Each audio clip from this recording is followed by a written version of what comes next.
Welcome once again to SoCo Chat, a podcast where we hear directly from county leaders, discuss the latest news, and talk about all things concerning our beautiful corner of California known as Sonoma County.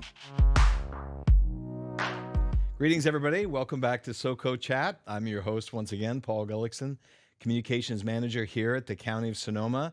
We thank you for joining us, and today we're very honored to have back with us Supervisor Chris Coursey. As many of you know, Supervisor Coursey is one of 5 members of our Board of Supervisors, and he represents District 3, which includes Central Santa Rosa, the Roseland and Moorland areas, and East Rohnert Park. This year, he is also serving as Board Chairman for SMART, the Sonoma-Marin Area Rail Transit District.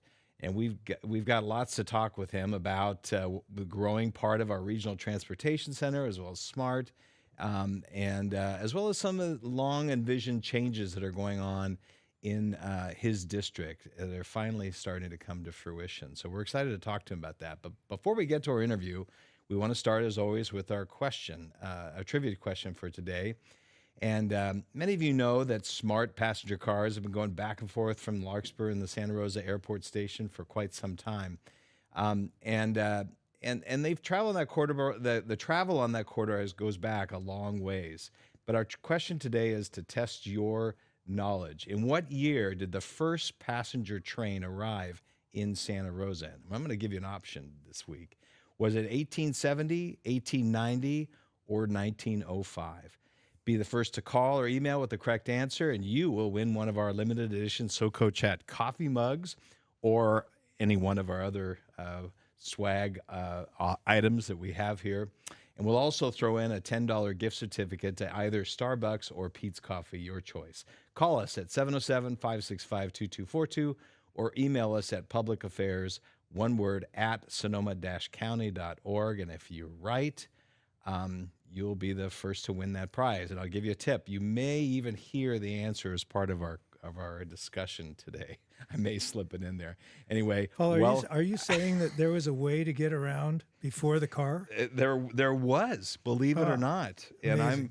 And this is amazing. We're going to talk about that. And okay. I don't think either you or I were here when that happened, but no, I missed it by a couple of months. Anyway, great to have you. Thanks. How are you doing? Good to be here. Yeah. Are you ready for summer? I guess I am. Yeah. I was camping this weekend up on the Mendocino coast. Oh, I'm jealous. And, it was clear, kind of cool, windy, but really nice. And I came back to Santa Rosa on Sunday afternoon, and it was a little breezy. About 85 degrees and breezy. And it felt like, holy crap, this is like late summer. Right. Yeah. And, starting to feel that driving way. up there, the hills are getting brown. Yeah. Summer's coming a little too soon for me. It makes us all a little nervous. But let's not talk about that. Let's talk about the warm weather, and let's talk about trains. We've been talking about trains. Let's keep going. Okay. All right. You've long been an advocate for public transit. In fact, you worked for SMART for a while before going back to the Press Democrat and then finding your latest job here for the county. Now you are chairman of the board of directors that oversees SMART, and that, as we know, that's funded by a 1/4-cent sales tax that is the system's primary source of revenue. That is scheduled to expire in 5 years. Is that right? In 3 years. 3 years. Yeah. And we're already working on plans to renew it. So I'll start with the question: has the rail system met your expectations? Yes, it has. SMART has had its ups and downs. Before I get into that, though, I have to correct the timeline because the timeline is important when you're in train business. Absolutely. But I left the Press Democrat in 2007 to go to work for SMART. Yes. Interestingly enough, I left there in part because there was a rumor that the Press Democrat was being sold by the New York Times. And it was going to be bought by Dean Singleton. Oh, right. I remember Dean that. Singleton, who is the predecessor on the company that now just bought the Press Democrat, Right. Alden Capital. Right. I didn't want to work for Dean Singleton. and my wife wanted me to have another job. So I looked around and found a job at Smart. And you were offered one at Smart. Yeah.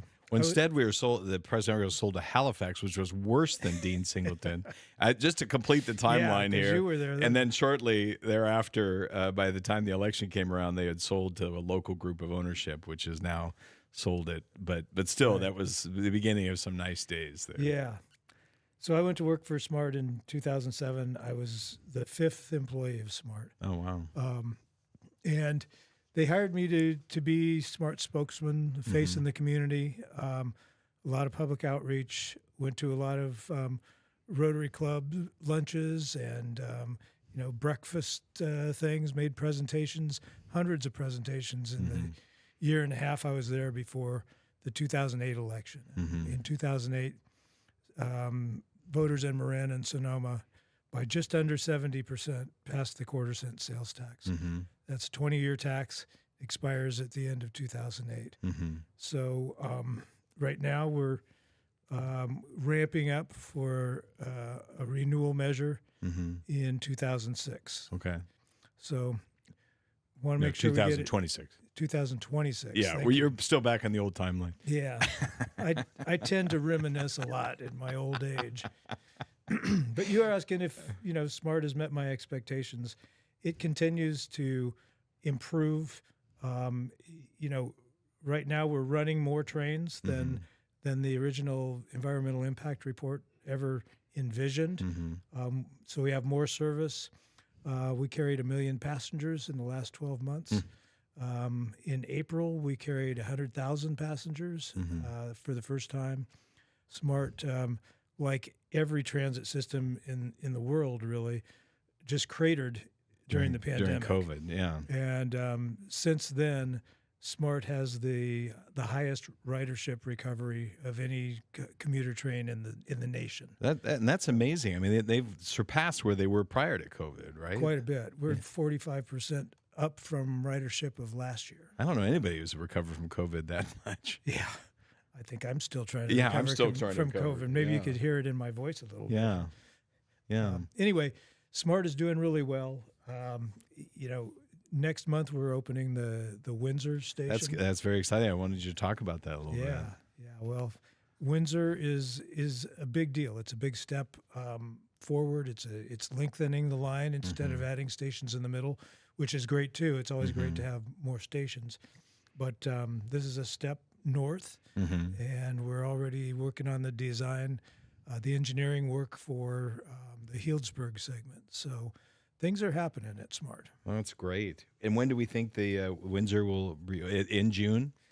The grand opening will be June 13th. Okay. A Friday, the last day of our budget hearings. Okay. By the way. All right. So we have to be done that day by 1:30, which will be the ceremony at the Windsor station. And Julia Gonzalez, our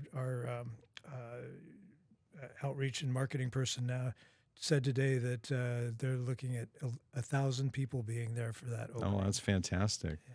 Well, we love to go up there for their fireworks show. So, maybe we'll take the train this year. Oh, that's a great option. Yeah. You don't have to worry about parking. Yeah. You don't have to worry about driving. Yeah. And it's right off the town square. The station is just right a block off the town square. Yeah. Well, that's very exciting. Is there anything else you think that the voters should know before we go back? And I mean, certainly those are great accomplishments. And is there anything else that comes to mind? What's important for voters to know before that comes back? A lot, and voters will be hearing a lot about this. But the important things to know are that Smart is providing an alternative to Highway 101. Everybody who's on that train is avoiding Highway 101. So 100,000 people in a month, that's 100,000 trips on Highway 101. And if you don't want to ride the train, if you can't ride the train because of one reason or another, be glad that those 100,000 people are riding the train, because if you're on Highway 101, you're not sharing it with them. Yeah. The other thing is that Smart has had this quarter-cent sales tax in Marin and Sonoma counties for 25 plus years now, or no, 15 plus years. Getting my numbers wrong again. All that money has not just gone into SMART. SMART hasn't just used that money. SMART has attracted all that and more from grants from the state, from the federal government to build that infrastructure. We've invested probably close to $1 billion over the last 15 years in that system. Smart Train, Smart Pathway, and all that goes with that. It's a complicated technical system. That's $1 billion investment that will shut down if we can't extend this quarter-cent sales tax. Right. The quarter-cent sales tax is what makes SMART go. Yeah. The voters decided that they wanted that. We've delivered it to them, and if we want to keep it, we need to extend the sales tax. It's not an increase; it's extending the tax that we're already paying. Well, and I think people don't always realize what a rich history passenger rail has been in in this county, and I'm going to spill the beans on our trivia question, but. The first passenger train. Do you remember when it arrived here in the city? It was in the 18-somethings. It was 1870. Like 5 years after the Civil War, it pulled into town here for the first time. And you think about that, that's remarkable. Yeah. I mean, we're looking at 155 years. Yeah, this was the Wild West, and the only other option was by horse or donkey at that time. And well, when I was working on SMART back in the old days. I worked with the engineers a lot, and SMART's the mileposts on SMART start in Larkspur. That's as far south as we go, and they go north. But they don't start at 0. They start at something like, I forget, it's 11 or 12. But the mileage for this rail system, actually the right-of-way historically went all the way up into Humboldt County and north. Yeah, up to Eel. But it starts at the ferry building in San Francisco. Oh, really? And the Northwestern Pacific Railroad system that went north through Marin, Sonoma, and all the rest of the counties started at the ferry building. And when you went on a train ride up to Eureka, you started on a ferry. And the train actually went on the ferry. You got off at Sausalito, and then you got on a train. Oh. So that's just an interesting piece of trivia that maybe you can we'll work that into our next question. Oh, fantastic.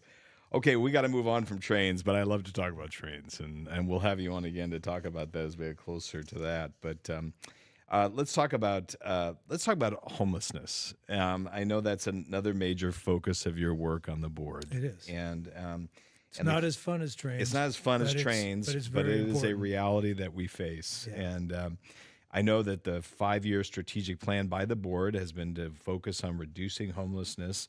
The goal was to reduce it by 10% annually. Do you think that's achievable? I think it's absolutely achievable. Will we do it is the question. Right. It takes a village, of course, but it takes a lot of resources, and it takes all the responsible parties to be all in. And the responsible parties for dealing with homelessness, it's not just the county. It's all the cities in the county. It's the state and federal governments, and it's the community as well. The community philanthropy plays a big part here. So I think we can all work together better. We can collaborate better. We now work. The work goes through the homelessness collaborative of Sonoma County. It's got to be more than just a name. It has to say exactly what we're doing. And what I worry about is that Gavin Newsom's budget at this point foresees a decrease in spending on homelessness. Yeah, forces is the key word. Yeah. And the federal government, the Trump budget just rips apart the safety net. And those are the kind of things that make homelessness numbers go up. Right.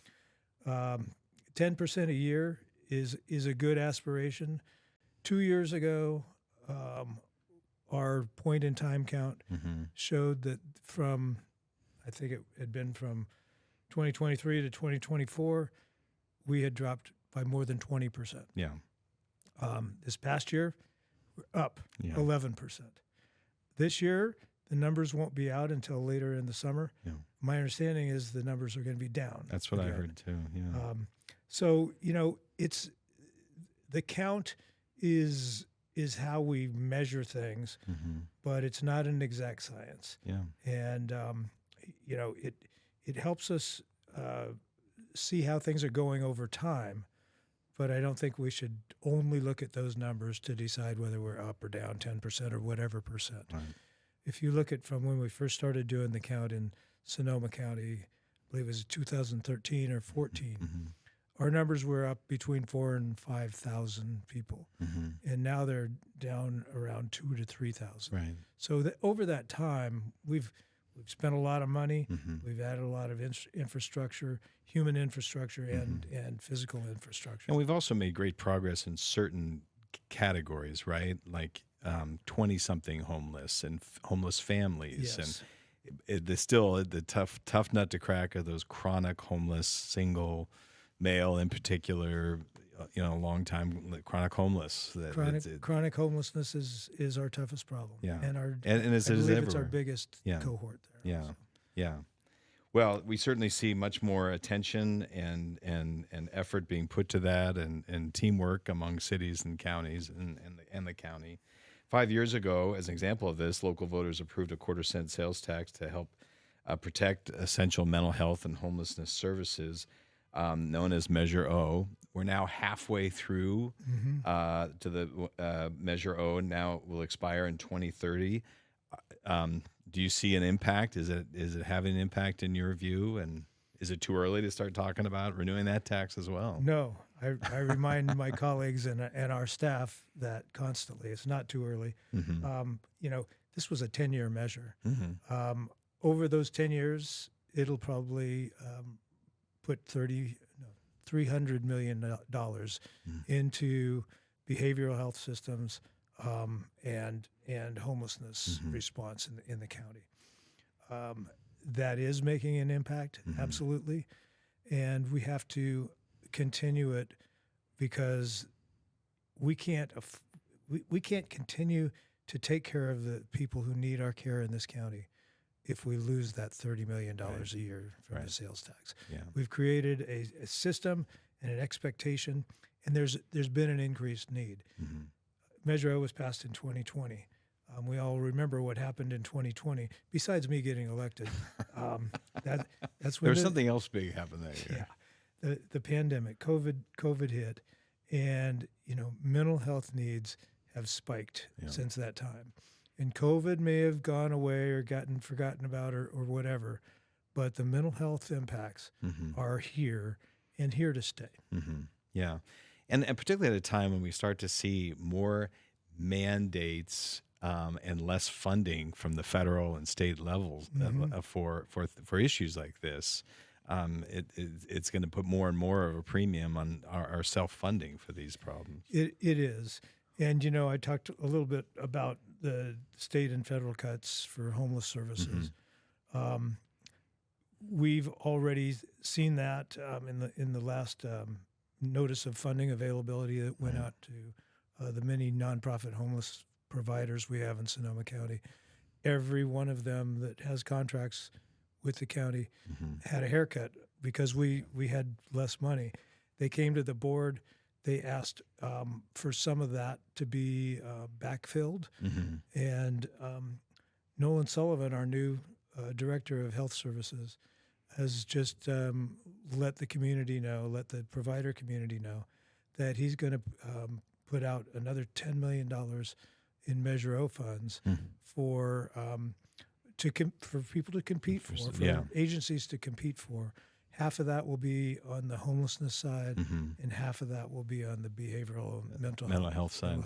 Yeah, that's fantastic. It's needed now more than ever. Absolutely. I mean, we see so many groups out there like Catholic Charities. They're struggling. They've lost a lot of funding and many of their programs. And it's heartbreaking. And there are dozens of agencies just like that. They're in the trenches. They're doing the frontline work. They're doing so much of the work that we need. Right? That's right. As many employees as we have in Sonoma County, working for the county government, we really rely on nonprofit organizations to contract with the county to provide the services. Yeah, well, that's fantastic, and I know we're great. We benefit from these organizations being out there. Well, speaking of funding, in just 2 weeks, the board of supervisors will be finalizing the county budget. You mentioned the budget hearings coming up, and we've already been talking about the spending cuts at the federal and state level. What do you see overall for the county budget? What are you hearing? We're in a period of uncertainty. Yeah, a lot of question marks, like the entire country is, Yeah. and really the whole world is uncertain about what the United States government is going to be doing. Right. Tomorrow, 5 minutes from now, things have been pretty hectic and pretty unpredictable. So, County Executive Christina Rivera has proposed a $2.7 billion budget, and we're acting like we have got what we've got, and we're not going to lose all these things that we could lose. We could. Out of $2.7 billion, almost $900 million of that comes from the federal government or the state government. A lot of federal money comes through the state. But, the things that Trump has targeted are safety net programs, which are a huge part of what Sonoma County government does, is provide mental health services, housing, public health services, Section 8 rental assistance. That's a huge part of our budget. Those are the things that Trump is targeting. Right. I mean, and there could be more coming. There's definitely more coming. His big, beautiful bill that didn't pass. The reason it didn't pass wasn't because the Republicans didn't think it was a good idea. They thought it didn't go far enough. Yeah, more cuts. Yeah. And it's hard for me to get my head around that people believe it's a good idea to take away things like Medicare and Medi-Cal. Medicaid, Medicaid, Medi-Cal in California. We'd like to be on our own for things. But this is safety net. This is health care. It's health insurance for people who otherwise won't have any health insurance. Doesn't mean they won't get sick. Probably means they'll get sicker. Then they'll go to an emergency room, which by law has to treat them. And that's the most expensive treatment you can possibly get. That's what we were trying to get away from. And guess who's going to pay for that? Right. You and me. Right. Meanwhile, the money that is being taken away from poor people for health insurance is going to rich people for tax breaks. We live in a blue bubble, but it's just really sad to me to know that there are people in Washington, and some of them from California, who think that that's okay. A good thing. Yeah. Well, it just feels like so many cities and counties, it's like Indiana Jones crossing a rope bridge. You're not sure it's going to stay. That suspension bridge is going to last till you get to across the ravine. Yeah. And what's coming, and you could tell it in the governor's May revise as well. There's so many question marks. We don't know how it's all going to play out. We don't. And as I said, Christina Rivera, our CEO, is making that very clear. And everything she talks about in the budget is we need to be nimble. Careful. Yeah. We need to be ready to pivot. We need to conserve the funds that we have to be ready to, we actually have a policy not to backfill when the state, stops funding something, or the federal government stops funding something. But we may be in a position of not backfilling things that keep people alive on a daily basis. Right. And in that case, we need to have some resources available, and we need to change the policy. We may need to change the policy at times when people's lives are depending on it. Yeah. Well, just to remind people that, as the supervisor mentioned, the budget hearings start on June 13th. Actually, it's the first part of that week. The 13th is a Friday. Oh yeah, that's when we're going to be in Windsor for the smart. Oh, that's right. I'm getting my dates confused. Thank you for pointing that out. but the first part of that week they'll be going on throughout the week. So, yes. and we hope to get and them by the done 13th is when you hope to have it wrapped up. That's right. Correct. That's right. Okay. Thank you for clarifying that. We're helping each other out today. Okay. Well, do you have any other, just on the final thought on the budget hearings, do you have any other priorities that you're really focusing on this year besides the safety net services? I think that the safety net services are our core job. Mm-hmm. The county provides help. Mm-hmm. We provide health and human services, the name of our departments, to people, whether they live in the city, whether they live in the county. Everybody who is, in a disadvantaged situation, in a underserved situation, in a poverty situation, relies on the county and the money that flows from the feds and the state government through the county. I can't think of a more important job for us to be doing. Yeah. People rely on us. So, there are other things that we pay attention to and other things that we need to do, but those are, to me, our highest calling. Yeah, the last line of defense. Yeah. We're it after that. Yeah. Okay, fun question. You're an avid bicyclist. Here's my question.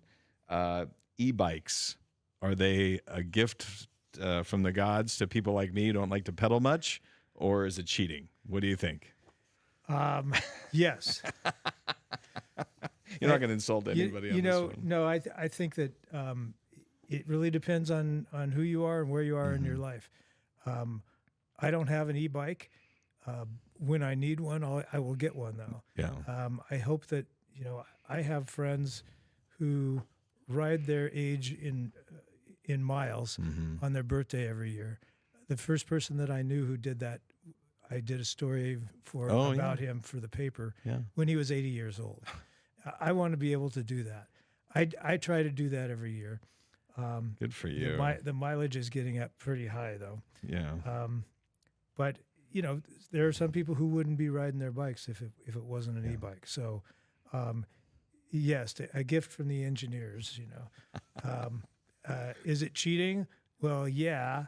If you're in the Tour de France, or true, or if you're passing people, going up the trail in Annandale and saying laggard or whatever, it's a great thing that people are on bikes. So I like to see people riding their bikes. Well, it's one we got one, and I'll be honest, my wife uses it. Like we go bike riding together, and it helps her get up the hill. It's one of those the first class ones that even REI sells. So it's allowed on some mountain bike trails. So there are some people who could slow those things down a little bit on the on the creek trail. I think that's those things get going fast. Okay, well, my final question: when it's summertime out and it's nice weather, what's your favorite place? What's your go-to place for riding in Sonoma County? Oh, there are so many great places to ride. Some of my favorites are Chalk Hill Road. The Lawndale Schultz I love that spot. Area out toward Kenwood. The Chileno Valley down in the Dairy Belt. You can go to any corner of this county and find beautiful places to ride your bike. Yeah, well, that is definitely true. I never get tired of the beauty of our county, and I think that's why so many of us live here. So we always never take that for granted. No, we're very lucky. We are. Well, great way to see the beauty of this county is to go by train, and we'll be talking more about trains in the future. And we want to thank Supervisor Coursey for being with us today. And since you already have one of our mugs, I'm sure you can take one of these mugs, or what I wanted to give you is one of our reusable water bottles, so you can put that on your bike with you. Is that metal? It is metal, yeah. So it may rattle make around. Noise. Yeah. So you may want to take one of our hats instead, or you can have another mug. It's up to you. All right. You don't have to decide right now. I'm going to think about it. Hey, one thing I forgot to tell you about Smart. If you're under 18 or over 65, you ride Smart free, and we've got ever increasing number of high school and college students on board, and seniors. Yeah. But even though those people are riding free, our fare revenue is going up because the people in the middle, that ridership is going up as well. Yeah. And our ridership demographics now almost exactly match the demographics of Sonoma and Marin counties. Oh, interesting. Yeah. No, that's fantastic. And you can take your bike on. You can. Yeah. And that's not cheating. That's not cheating. Thank you for making that point. Well, listen, thank you all for joining us. We'd like to give you a chance our listeners to give a chance to receive one of our SoCo Chat coffee mugs or pick your SoCo Chat item. Answer this week's trivia question, and you will receive it. You'll be the first if you get the right answer, you'll be the first to win. Our question again is this: in what year did the first passenger train arrive in Santa Rosa?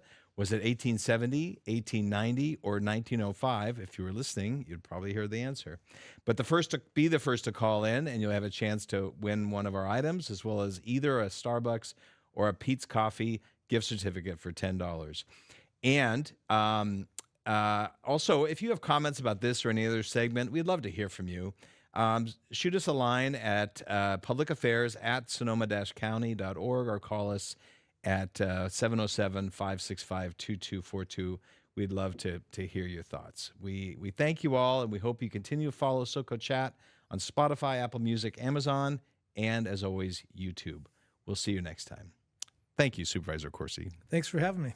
Good to see you, Paul. Good to see you, too.